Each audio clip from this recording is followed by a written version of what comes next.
હરિકૃષ્ણ મહારાજની જય, શ્રી લક્ષ્મીનારાયણ દેવની જય, શ્રી નરનારાયણ દેવની જય, શ્રી ગોપીનાથજી મહારાજની જય, શ્રી ધર્મભક્તિ વાસુદેવની જય, શ્રી ઘનશ્યામ મહારાજની જય. વડતાલ ગાદીને શોભાવતા પરમ પૂજ્ય ધર્મ ધુરંધર 1008 વિદ્યમાન આચાર્ય સનાતન આચાર્ય મહાસમર્થ આચાર્ય ગુરુ શ્રી અજેન્દ્ર પ્રસાદજી મહારાજની જય. પરમ પૂજ્ય ધર્મ ધુરંધર 108 ભાવિ આચાર્ય શ્રી નુગેન્દ્ર પ્રસાદજી મહારાજની જય. સમગ્ર ધર્મકુળ ભક્તિકુળ ભગવાનના વાલા સર્વે મુક્તો સર્વે સંતો ભક્તોના ચરણોમાં કોટી કોટી સાષ્ટાંગ દંડવટ વંદન પ્રણામ સાથે સૌને જય શ્રી સ્વામિનારાયણ. કતારગામ વેડ રોડ ડભોલી 4 રસ્તા હરિમંડપમાં બિરાજતા શ્રી સ્વામિનારાયણ ભગવાન અને તેમના લીલા ચરિત્રથી સભર શ્રી હરિચરિત્રામૃત સાગરની કથા અને ભગવાનની આજ્ઞા. દ્રવ્યના લોભની દુષ્ટતા. ઘણાને અપાર ધન મળ્યું હોય છે તો પણ ભગવાન માટે વાપરવામાં સંકોચ કરે છે. જો કે આ શરીરનો તો કોઈ નિર્ધાર નથી, પણ તેનો તે ક્યારેય વિચાર કરતા નથી. આવા લોભી માણસને ગમે તેટલું ધન મળ્યું હોય તો પણ તે નકામું જ છે. એવું નિરર્થક પડેલું ધન રડતું રહે છે. જમીનમાં દાટેલું દ્રવ્ય એ રીતે બંદીખાનામાં જ્યાં સુધી રહે છે ત્યાં સુધી તે ધનના ધણીને શાપ આપતું રહે છે. તે ધનના શાપથી તે ધનવાન નિર્વંશ થઈ જાય છે. તે સૌના દેખ્યામાં આવે છે. એવો લોભી ધનવાન રાત દિવસ શરીરથી દુખ્યો રહે છે, છતાં પણ તેની લોભવૃત્તિ કૂણી પડતી નથી. લોકો પાસેથી ઉઘરાવીને જે નિમિત્તે દ્રવ્ય ભેગું થયું હોય તે નિમિત્તે જેવો તે ધનને નથી વાપરતા તેવાને તો તે દ્રવ્ય જેનું જેનું હોય તેના ઘરે વારંવાર જન્મ ધરીને તેને આધીન થઈને તે દ્રવ્ય ચૂકતે કરવું પડે છે. વળી જે નિમિત્તે ધન ભેગું કર્યું હોય તે ધનને ત્યાં જ વાપરવાના બદલે બીજા નિમિત્તે જે કોઈ જેટલું વાપરે છે તેટલી તેની અપકીર્તિ થાય છે. અને જો તે અપકીર્તિની પણ શંકા ન રાખે તો તેને અગણિત દુઃખ આવે છે. શ્રીહરિ જ્યારે જમી રહ્યા ત્યારે સૌ સંતોની પંક્તિ થઈ હતી. શ્રી લક્ષ્મીનારાયણ દેવના મંદિરના પાછળના ભાગમાં જ્યાં પંગત થવાની હતી ત્યાં ચોક લીપીને તેમાં રંગોળી પુરાવી હતી અને સુશોભિત મંડપ રચ્યો હતો, જેની શોભા કહી શકાતી નથી. વળી ફળ સાથેના કેળના સ્તંભ રોપ્યા હતા, તેથી જાણે કેળના બાગ ન હોય તેવી શોભા બની હતી. તેમાં કાંઈ ફરક ન રહ્યો. પછી તેમાં સંતોની પંક્તિ કરાવી. તે વખતે સૌ સંતો નારાયણ ધૂન બોલવા લાગ્યા. શ્રીહરિ ત્યાં રહેલી પાટ ઉપર બેઠા. એક પિતાંબર પહેર્યું હતું અને એક બીજું ઓઢ્યું હતું. મસ્તક ઉપર રૂમાલ બાંધ્યો હતો. જે હરિભક્તોએ અન્નકૂટ કર્યો હતો તે શ્રીહરિની પૂજા કરવા માટે આવ્યા. તેમણે કેસરયુક્ત ચંદન લાવી શ્રીહરિની પૂજા કરી. શ્રીહરિને ફૂલના હાર પહેરાવ્યા અને મસ્તક ઉપર ફૂલના તોરા ધરાવ્યા. બંને કાન ઉપર ફૂલના ગુચ્છ ધરાવ્યા અને ભુજાઓ ઉપર ફૂલના બાજુબંધ બાંધ્યા. સોનેરી કોરનો ભારે કસુંબર રેટો ઓઢાડ્યો હતો અને પછી કપૂરની આરતી કરી સૌ મુખથી શ્રીહરિનો જય જયકાર કરવા લાગ્યા. જ્યારે આરતી કરી રહ્યા તે પછી સંતોની પૂજા કરી, કેસરયુક્ત ચંદનની અર્ચા કરી અને કુમકુમનો ચાંદલો કર્યો. હજારી ફૂલના હાર તે વખતે સંતોને પહેરાવ્યા. તે સમયે શ્રીહરિ અનંત કોટી બ્રહ્માંડની જેટલી શોભા હોય તે બધી શોભાને દબાવીને વર્તતા હતા. એવા શ્રીહરિ શોભતા હતા. પછી શ્રીહરિ સંતોને પીરસવા માટે ઉઠ્યા. પકવાનો તો ગણે પાર ન આવે એટલા બધા હતા. તેથી તે બધાને ભેળા કરી દીધા અને તે લઈને શ્રીહરિ સંતોને પીરસવા લાગ્યા. બ્રહ્માનંદ સ્વામીએ પોતાના છંદમાં જે પકવાન અને ભોજનનું વર્ણન કર્યું છે તેમજ નિષ્કુળાનંદ સ્વામીએ શ્રીહરિ જમતા તે ભોજનનું વર્ણન કર્યું છે હરિસ્મૃતિમાં. અને પ્રેમાનંદ સ્વામીએ શ્રીહરિ જે થાળ જમતા તેના નામ લઈને વર્ણન કર્યું છે. તે બધાએ જે વર્ણન કર્યું તેના કરતાં કોટી ગણો અધિક આ અન્નકૂટ થયો હતો. તેથી તે કોઈના વર્ણન કરવામાં આવી શકતો નથી. જેનો પાર આવે તેમ ન હોય તેમાં નામ લઈએ કેટલા કહેવા. જે માપમાં આવે તેવું હોય તે વર્ણવીને કહી શકાય છે. સંતોને પીરસવામાં શ્રીહરિને અપાર હેત હતું તે કહી શકાતું નથી. છતાં પણ મારી બુદ્ધિને અનુસારે કહું છું. શ્રીહરિની જેટલી મોટપ છે તે જેને જેટલી સમજાણી હોય તેટલી તે તેના ગ્રંથમાં લખે છે. પ્રબંધ રચવામાં વાત કરવામાં અને ઉઠવા બેસવા ચાલવામાં જેની જેવી બુદ્ધિ હોય તે તરત દેખાઈ આવે છે. જેનામાં જેટલી બુદ્ધિ હોય તેટલી તેમાં મોટપ દેખાય છે. આવો બુદ્ધિમાં પ્રતાપ રહ્યો છે. શ્રીહરિએ સંતોને ખૂબ જમાડ્યા અને અન્નકૂટનો ઉત્સવ પૂરો કર્યો. જ્યારે સંતોની પંગતમાં શ્રીહરિ પીરસી રહ્યા ત્યારે શ્રીહરિએ સૌ સંતોને, વાલા સંતો, હવે જમો એમ ઘણા પ્યારથી જમવાની આજ્ઞા કરી. પછી સંતો જમવા લાગ્યા. શ્રીહરિ 5 વખત પંગતમાં પીરસવા ફર્યા. સંતો જ્યારે જમતા બંધ થયા ત્યારે શ્રીહરિ પીરસતા બંધ થયા. સંધ્યા વખત થયો ત્યારે શ્રીહરિએ કરચરણ ધોયા. તે વખતે મશાલો પ્રગટાવી. શ્રીહરિએ પહેલાં કપડાં બદલ્યા અને સભામાં શોભે તેવા વસ્ત્ર પહેરીને મંદિરના પાછળના ભાગમાં ચોતરો ઓટો છે ત્યાં ઉપર ગાદી બિછાવી હતી. ત્યાં આવીને શ્રીહરિ બેઠા. શ્રીહરિની પાછળના ભાગમાં સુંદર તકિયો મૂક્યો હતો. તે વખતે શ્રીહરિના દર્શન કરવા માટે સંતો તથા હરિભક્તોની સભા થઈ. પછી શ્રીહરિએ સંતોને કહ્યું કે હવે સાંજનો વખત થયો છે એટલે પૂરવ રાગના તથા ગોડીના પદ બોલો. કેમ જે સમય વિનાની વાત શોભતી નથી. સમય જોઈને વાત કરવા વિશે. કોઈ પણ બાબત કરવાની હોય ત્યારે તેનો સમય જાણવો જોઈએ. જેવો સમય હોય તેવી વાત કરે તેમાં સૌને ભરપૂર રસ આવે છે. સમય જોયા વિના જેટલી વાત કરવામાં આવે છે તે બધી રસ વગરની લાગે છે. જે બાબતનો જેવો સમય હોય તેને જાણનારા તે સમયને અનુરૂપ કામ કરે છે. તે રીતે વાત કરનારાની વાત અમૂલ્ય હોય છે. તેની બરાબરીમાં કોઈ આવતું નથી. જે સમય જોઈને વાત કરે છે એવા માણસને તુલ્ય કરોડો માણસ પણ થતા નથી. ભગવાન સંબંધી કથા વાર્તામાં જેનો જીવ જેટલો ચોંટે છે તેટલો તે દેવ મનુષ્યોમાં કરતાં પણ કરોડ ગણો અધિક છે. એમ જેવું જાણીએ સમજીએ છીએ તેવું તમારી સૌની આગળ કહીએ છીએ. વાત કરીને એટલી જ કરવાની છે કે ભગવાનમાં જીવ ચોંટાડવો. મહારાજે શું કીધું કે ભગવાન સંબંધી કથા વાર્તામાં જેનો જીવ જેટલો ચોંટે છે તેટલો તે દેવ મનુષ્યો કરતાં પણ કરોડ ગણો અધિક છે.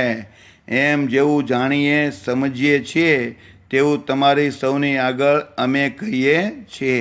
વાત કરીને એટલી જ કરવાની છે કે ભગવાનમાં જીવ ચોંટાડવો. એટલું સમજ્યા વિના કરોડો પ્રકારની બાબત કરવામાં આવે તો તે બધી જ બાબત વ્યર્થ કહેતા ખોટી છે. કારણ કે તે તો નિશ્ચિત રૂપમાં વારંવાર સંસારમાં જ ભટકાવે છે. ભગવાનની જેટલી વાત છે તે બધી જ સંસારને તારનારી છે. ભગવાનની વાતો અમૃત, કલ્પવૃત તથા ચિંતામણી કરતાં પણ અપાર અધિક છે. તેનો મહિમા એટલો બધો છે તો એનો મહિમા પાર પામી શકાય તેમ નથી. તેના જેવી બીજી કોઈ વાત નથી. એવી શ્રીહરિની વાત સૌથી મહત્ત્વપૂર્ણ છે. આવું સમજીને જે મનુષ્ય ભગવાનની વાતમાં પોતાનું મન ચોંટાડે છે તેની સમજણના મૂળ સત્સંગમાં ઊંડે સુધી ચોંટેલા છે. જેની સમજણના મૂળ જેટલા સત્સંગમાં ચોંટ્યા હોય તથા જેટલા ભગવાનની વાતમાં ચોંટ્યા હોય તેટલા જ તેના મૂળ ખરેખર ચોંટેલા છે. માટે જે રીતની જે બાબત હોય તેને તે રીતે જ જાણવી જોઈએ. જ્યારે કથા તથા કીર્તનનો સમય હોય ત્યારે જે ભક્ત અતિશય ભાવ સહિત તે જ કામ કરે તથા ભગવાનની કેટલી જાતની સેવા કરવામાં જેનો અપાર ભાવ દેખાતો હોય તે હરિભક્તોમાં મોટેરો છે. જેની ભાવના ભવ્ય તે તરત બને દિવ્ય. જેને ભાવમાં જેટલી ન્યૂનતા રહે છે, ખામી રહે છે, તે ભક્તમાં પણ ન્યૂનતા રહે છે, ખામી રહે છે. ન્યૂનતા અને મહત્તા બંને ભાવમાં રહી છે. તેથી જ ભાવના સમાન બીજો કોઈ ધર્મ કહેવાતો નથી. ભાવ વગરના અપાર ધર્મ હોય તો પણ તે નિર્જીવ છે. ભાવ સહિતનો ધર્મ અને ભાવ સહિતની બીજી જે બાબતો હોય તે સર્વોપરી કહેવાય છે. યથાર્થ ભાવ વિનાનું બધું નિર્જીવ હોય છે. હવે તમે સૌ આરતી તથા ધૂન કરો. અમે તો આટલી વાત કરી. જે સમયે જેવી વાત મનમાં ઉપજે છે તે સમયે તેવી વાત કરતા રહીએ છીએ. સમય વિના કોઈ વાત ઉપજતી નથી અને સમય વિના તે શોભતી પણ નથી. આ પ્રમાણેની શ્રીહરિની વાત સાંભળીને જે સંતો તથા હરિભક્તો હતા તે સૌએ ઘણા ભાવથી આરતી તથા ધૂન કર્યા. જ્યારે ધૂન કરી રહ્યા ત્યારે શ્રીહરિએ કહ્યું, સૌ સંતો તથા હરિભક્તો ભેળા મળીને ગરબીના પદ બોલો. ત્યારે સૌએ ગરબીના પદ ગાયા. તેથી તેના ધ્વનિથી બધું જ આકાશ ગાજી ઉઠ્યું. તે સમયે સંતોની સાથે શ્રીહરિ પણ પદ બોલતા હતા અને તાલમાં તાળી દેતા હતા. તેથી ત્યાં ભક્તિનો મહારસ જામ્યો હતો. ભગવાન શ્રીહરિએ પહેલાં જે અવતારો લીધા હતા તેમાં ક્યારેય આવો રસ જમાવ્યો ન હતો. અક્ષરધામ, ગોલોકધામ તથા વૈકુંઠધામમાં જેવો રસ રહ્યો છે તેવો રસ અત્યારે આ સત્સંગમાં શ્રીહરિ નિત્ય જમાવતા હતા. તે રસમાં જે મધ્યરાત્રિ સુધીનો સમય વીતી ગયો અને શ્રીહરિ પણ ત્યાં સુધી બેસી રહ્યા. પછી જ્યારે શ્રીહરિ ઉઠ્યા ત્યારે બધા સંતો અને જેટલા વર્ણી તથા પાર્ષદો હતા તેમને ભેટ્યા. સૌને મળ્યા પછી શ્રીહરિ પોતાને ઉતારે પધાર્યા. જ્યારે સવાર થયું ત્યારે જેટલા હરિભક્તો આવ્યા હતા તે બધા જ શ્રીહરિના દર્શન કરીને પોતપોતાને ગામ જવા માટે ચાલતા થયા. તેમાં જે વાહન લાવ્યા હતા તે બધા વાહનમાં બેસીને હરખભેર ચાલ્યા. જે વાહન વગર આવ્યા હતા તે વાહન વિના ચાલતા થયા. પોતપોતાનું ભાતું તે સૌએ ખંભે ઉઠાવી લીધું હતું. જે હરિભક્ત બાઈઓ પગે ચાલીને આવી હતી તે બધી પોતપોતાના ભાતામાં પોટલાને બાંધીને પોતાના મસ્તક ઉપર રાખીને ચાલતી થઈ. તે સમયે તેમના દિલમાં આનંદ છવાયેલો હતો. તે સૌએ જે રીતે શ્રીહરિના દર્શન કર્યા હતા તેને તે રીતે પ્રેમથી સંભાળતા હતા.